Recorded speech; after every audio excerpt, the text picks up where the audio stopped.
భూమిపై ఉన్న ఆఖరి మనిషి ఒక చిన్న, మసకబారిన గదిలో ఒంటరిగా కూర్చుని ఉన్నాడు. అతని దుస్తులు పాడైపోయాయి. అతని కళ్ళు కోతెక్కడిపోయినట్టుగా వెలుతురులేని అవస్థలో ఉన్నాయా.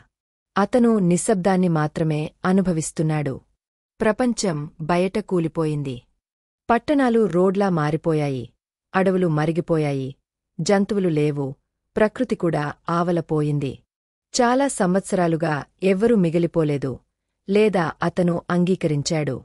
అతని రోజులు అన్నీ ఒక నిరాశతో గడిచాయి. ఆహారం, నీరు, సృష్టిలో మిగిలిన అవశేషాలను తీసుకోవడంలో. కాని ఈ రోజు ఏదో ఒక విభిన్నం కనిపించింది.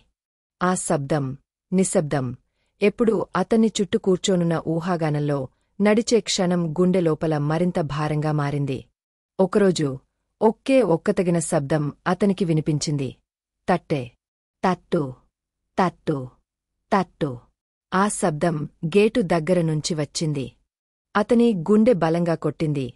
ఆ చల్లని స్తంభన తన శరీరాన్ని వణికించి అతని చైతన్యాన్ని దెబ్బతీసింది. ఆయన నమ్మలేకపోయాడు. అతను అంగీకరించాడు. ఎవరూ మిగిలిపోలేరు. ప్రపంచం విడిచిపోయిన తరువాత ప్రతిపక్షం కనీసం మిగిలేరు. అప్పటినుంచి ఏమైనా కూర్చోపోయింది. అయితే మరొకసారి గేటుమీద నుండి మరొకసారి తట్టె వచ్చింది.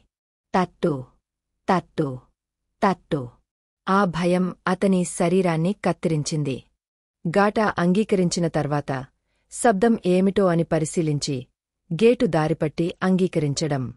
కాని ఈసారి దిక్కుమాత్రం ఖాళీ అయింది. కనీసం ఏమీ కనిపించలేదు. అతను మరొకసారి గదిలోకి అడుగు వేసి వదిలేశాడు.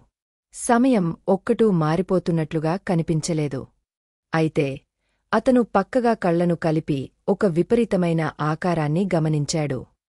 ఆకారం పొడవైనది, విచిత్రంగా మలచబడిన పాదాలు మరియు భయంకరమైన ముఖం గడిచినప్పటికీ వాటిని కరిగించడానికి అతనికి ఇంకా బహుశా మారగలుగుతుంది. అది చక్కగా అడుగులు వేయలేదు. అది గమనం కాదు. అది గాలితో తిరుగుతుంది. ఆ వ్యక్తికి కాబట్టి అప్పుడే ఈ వ్యర్థం అవుతుంది. అతని శరీరం చలనారాహిత్యం తప్పుకొని భయాన్ని మాత్రమే అనుభవించాడు. ఈ ప్రశ్న ప్రారంభమైంది. ఎందుకంటే చివరికి అది అనుమతి ఇవ్వు అంటూ పలుకుతోంది.